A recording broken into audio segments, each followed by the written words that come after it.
Hello everyone, मैं रजनीश। ये मेरा लेक्चर नंबर 4 है पीएचपी माईएसक्यूएल ट्यूटोरियल प्लेलिस्ट का।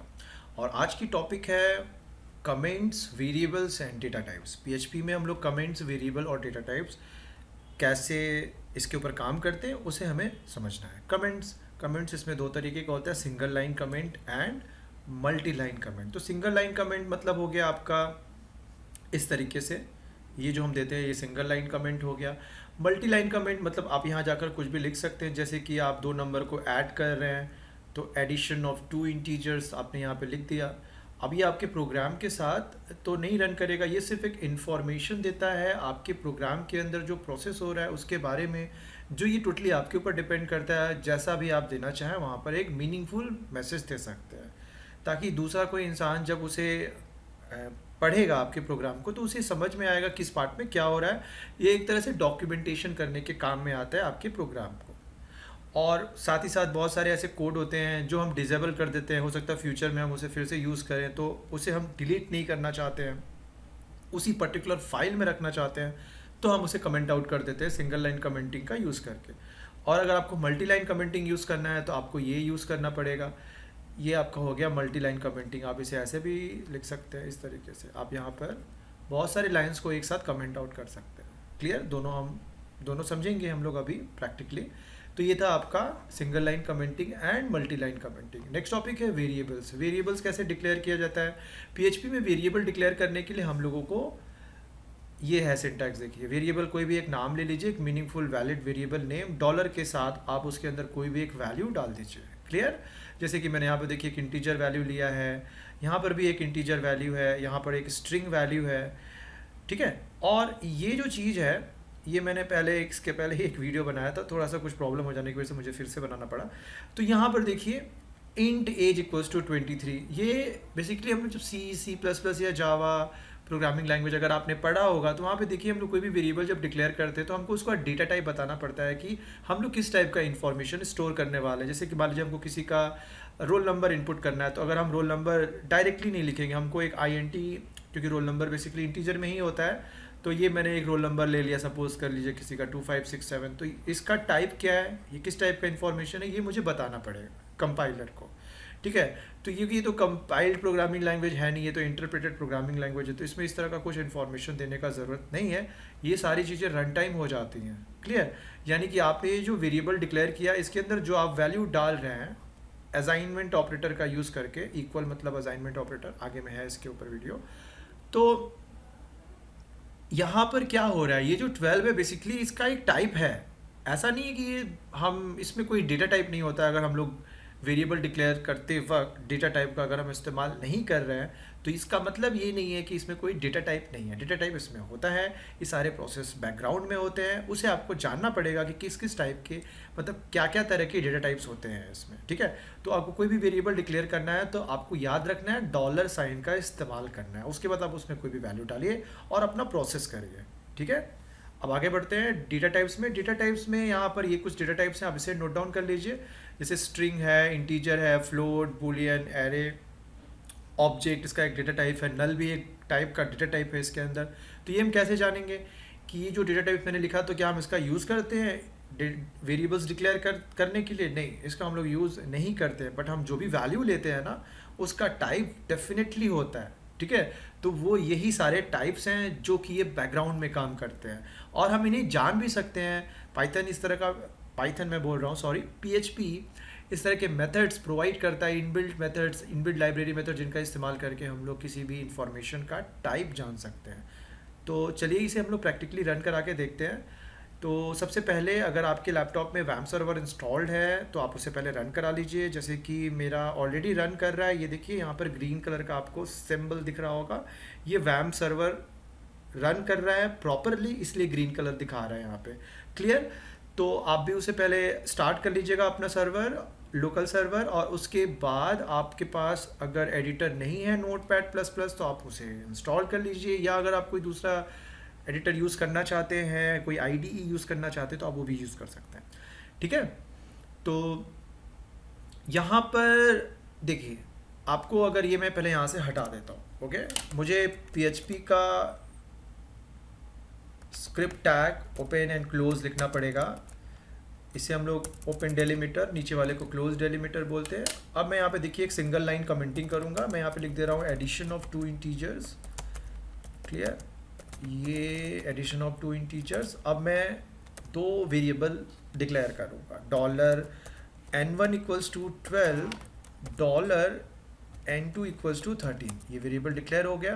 अब हम इसे ऐड करेंगे, dollar sum equals to dollar n1 plus dollar n2। क्लियर, इसे हम एको कर देंगे। ये हो गया मेरा सम ऑफ टू इंटीजर्स। क्लियर, ये डॉट डॉट हमें देना पड़ता है ताकि आउटपुट मेरे मैसेज के साथ कॉन्कैट हो जाए। अब वो कंबाइनली एक स्ट्रिंग बन जाता है, डॉलर सम। ठीक है, अब मैं यहाँ पर कुछ और भी वेरिएबल्स लूँगा, जैसे कि मैं ले रहा हूँ एक डॉलर नम या डॉलर इन्फो, ये बेस्ट होगा। मैंने इसके अंदर वैल्यू डाल दिया 1 2 3। अब मैं इसका डेटा टाइप डिस्प्ले करूँगा कि क्या टाइप का ये डेटा टाइप है। Data type equals to dot gate type, ये एक फंक्शन है। आप इसके अंदर जो भी डेटा है आप डाल दीजिए, उसका टाइप बता देगा ये इन्फो। क्लियर, अच्छा, इसके अंदर हम लोग न्यू लाइन में जाने के लिए BR का यूज़ करेंगे। यहाँ पे ब्रेक द लाइन, ये लाइन को ब्रेक कर देगा, क्योंकि हम लोग PHP के अंदर HTML के अंदर PHP आराम से रन करा सकते हैं। यही तो इसका क्वालिटी है, इसीलिए तो इस सर्वर साइड स्क्रिप्टिंग लैंग्वेजेस में PHP काफ़ी फेमस है। बहुत ही आराम से हम इंटीग्रेट कर पाते हैं PHP को HTML में, HTML को PHP में। और भी बहुत सारे प्रोग्रामिंग लैंग्वेजेस हैं सर्वर साइड स्क्रिप्टिंग में से, स्क्रिप्टिंग लैंग्वेजेस जिनका हम ये इस तरह से यूज़ कर पाते हैं। ठीक है, तो मैं ये जो लाइन नंबर 8 और लाइन नंबर 9 है, इसे कॉपी पेस्ट कर रहा हूँ और इसके इंफॉर्मेशन का जो टाइप है बस उसे चेंज करता जाऊँगा। इससे आपको सभी डेटा टाइप्स पता चल जाएंगे। ये देखिए, क्लियर। तो मैं यहाँ पे, ठीक है, ये हो गया। तो पहले मैंने इंटीजर लिया था, अब मैं यहाँ पर इंटीजर को इधर में मैं ये वैल्यू चेंज कर देता हूँ, तो स्ट्रिंग हो गया ना। और यहाँ पे मैं स्ट्रिंग ले लेता हूँ, 123 भी ले सकते हैं, बट थोड़ा स्ट्रिंग टाइप का ही क्वेश्चन इन्फॉर्मेशन लेता हूँ अमित। और ये मैं यहाँ पे 12.23 ले लेता हूँ, ये एक फ्लोटिंग वैल्यू है। और यहाँ पे मैं क्या लेता हूँ, आप सिंगल कैरेक्टर लेंगे तो वो भी स्ट्रिंग ही होगा यहाँ पे। अब क्या बचा आपका, मैंने क्या क्या लिखा था वहाँ पे, यहाँ पे मैंने लिखा था string integer float boolean array object and null. Okay, तो बूलियन के लिए फॉल्स और ट्रू इसका वैल्यू है, fix value false and true, ये आप ले सकते हैं यहाँ पे, ट्रू भी ले सकते हैं। उसका डेटा टाइप लेकिन बूलियन होगा। अब मुझे क्या लेना है, एरे भी इसका डेटा टाइप होता है, तो एरे के लिए मुझे एक एरे डिक्लेयर करना पड़ेगा। आप लोगों को मैंने अभी पढ़ाया नहीं है, और मेरा जब वीडियो बनेगा आगे के समय में तो आप ज़रूर देखिएगा उसे। ये मैंने एक एरे डिक्लेयर कर दिया, एरे फंक्शन को कॉल कर दीजिए, आपका एरे बन जाएगा। ठीक है, और उसका रेफरेंस मिल जाएगा इस वेरिएबल को, तो उसका टाइप क्या है वो हम लोग यहाँ पे जाकर पता कर सकते हैं। अब आया आपका ऑब्जेक्ट, और वो यहाँ पे मैं नल ले लिया। ठीक है, अब उसका टाइप पता चल जाएगा कुछ देर में। अब रहा ऑब्जेक्ट, उसके लिए मुझे क्लास डिफाइन करना पड़ेगा। ठीक है, तो मैं अभी क्लास अगर डिफाइन करके उसका टाइप आपको बताऊंगा, थोड़े आप कंफ्यूज हो जाएंगे, तो उसको अभी के लिए हम छोड़ दे रहे हैं। जब हम लोग क्लास पढ़ेंगे कि क्लास कैसे डिफाइन किया जाता है PHP में, तो वहाँ पे हम लोग इसे सीखेंगे क्लियरली। अब मैं इसे पहले फटाफट रन कराता हूँ। इसे रन कैसे कराएंगे, इसे पहले तो सेव करना पड़ेगा ना। तो सेव तो ये ऑलरेडी है, पर फिर भी मैं आप लोगों को एक नया फाइल बनाता हूँ, वहाँ पर इसे सेव करता हूँ। ये देखिए एकदम न्यू टैब मैंने खोला फ्रेश, और यहाँ पर मैं Ctrl+S दबाया हूँ यहाँ पे। तो ये जो है C ड्राइव में जाना है आपको, और अगर आपका वैम्प कहीं और इंस्टॉल्ड है किसी और ड्राइव में तो आप वहाँ जाइएगा, कोई जोर ज़बरदस्ती नहीं है। और उसके बाद वैम्प 64 के अंदर www फोल्डर, ये जो मैंने नहीं बनाया, ये सब पहले से ही बना हुआ है। जब आप इंस्टॉल करते हैं तो ये फोल्डर अपने आप क्रिएट हो जाता है वहाँ पे। आप यहाँ जाकर अपना, ये आपका वर्किंग फील्ड है, यहाँ पर आप अपना कोई भी फोल्डर क्रिएट कर सकते हैं, आप उसमें अपना काम कर सकते हैं। जैसे मैंने बनाया है माई प्रैक्ट, ओके, तो माई प्रैक्ट ये है। अब मैं इसको खोला, माई प्रैक्ट के अंदर जाके अब मैं इसे सेव कर दूंगा, addition addition dot P H P, dot H T M L बिल्कुल मत करिएगा, डॉट पी एच पी करिएगा, ठीक है। तो ये मैं इसको सेव कर दिया, सेव हो गया। अब मुझे इसे क्या कराना है, इसे चेक करना है, ठीक है। सेव कहाँ हुआ है ये सेव हुआ है सी ड्राइव के WAM64 फोल्डर के अंदर। तो आप इसे HTML फाइल की तरह मत समझिएगा, जैसे आपका HTML file directly C drive से रन कर जाता है। जैसे मैं अगर इसे अभी रन कर रहा हूँ तो आपको आउटपुट दिखेगा, देखिए, ये देखिए। अगर अब मैं ब्राउज़र को थोड़ा सा सेट कर देता हूँ, ये देखिए, ये आपको आउटपुट दिखा। तो क्या आपको ये आउटपुट चाहिए था? ये देखिए ऊपर में क्या लिखा हुआ है, C:\WAM64 www, देखिए www के अंदर स्टोर है, माई प्रैक्ट, सब कुछ आ गया यहाँ पे। तो यहाँ पर क्या हो रहा है कि वो डायरेक्टली PHP फाइल को वो आप डायरेक्टली ब्राउज़र में खोल दे रहे हैं, ठीक है। PHP फाइल को आप डायरेक्टली ब्राउज़र में खोल दे रहे हैं। तो आप डायरेक्टली अगर ब्राउज़र में खोलेंगे तो ये दिक्कत आएगा, क्योंकि ब्राउज़र तो PHP प्रोग्राम को नहीं समझता है, उसको तो कुछ आइडिया नहीं है, ठीक है।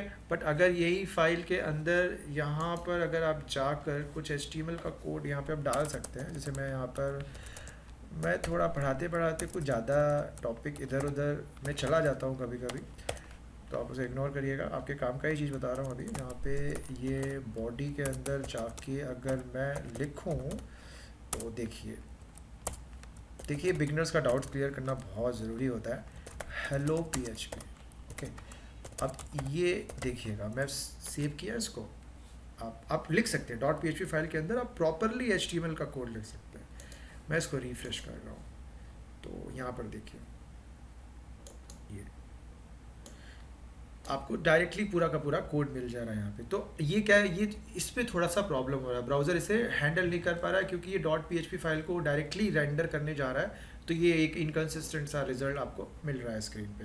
तो इसे कैसे सॉल्व किया जाए, तो इसे आप इस तरीके से बिल्कुल मत ओपन करिए। मैं इसे यहाँ पे क्लोज कर दे रहा हूँ। आपको करना क्या है, आपको अपने लोकल सर्वर, आपका लोकल सर्वर WAM सर्वर है, आपको लिखना कुछ नहीं, बस लोकल होस्ट लिखना है, पोर्ट नंबर अपने आप आ जाएगा।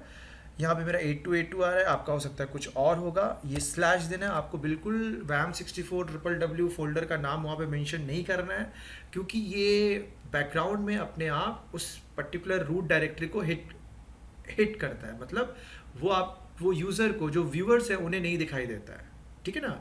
बट वो एक्सेस www से ही कर रहा है, बट वो आपको एड्रेस बार में लिखने का कोई ज़रूरत नहीं है। यहाँ पर मान लीजिए अब मेरा क्या है, वर्किंग डायरेक्टरी मेरा क्या है, माई प्रैक्ट, ओके। माई प्रैक्ट के अंदर फाइल का नाम क्या है, एडिशन.php, क्लियर। ये देखिए, ये मेरा रिजल्ट आया, एकदम बढ़िया सा रिजल्ट आया। अब जाकर आप यहाँ पर व्यू पेज सोर्स करिए तो आपको यहाँ पर ये सब कोड दिख रहा है, देखिए क्लियरली। बट आपको PHP का कोई कोड नहीं दिखाई देगा, सिर्फ उसका आउटपुट दिखाई देगा। ये मैंने बताया हुआ है ऑलरेडी। तो ये देखिए, ये आपको सारे डेटा टाइप्स मिल गए, इंटीजर्स, सम ऑफ 2 इंटीजर्स 25, और उसके बाद का देखिए डेटा टाइप क्या है, इंटीजर, ओके। आप यहाँ से मिला सकते हैं। ये देखिए आप, मैं इसको यहाँ से थोड़ा साइड कर देता हूँ। ये देखिए, सम ऑफ 2 इंटीजर्स के बगल में क्या आया, देखिए डेटा टाइप इंटीजर, और फिर है आपका डेटा टाइप,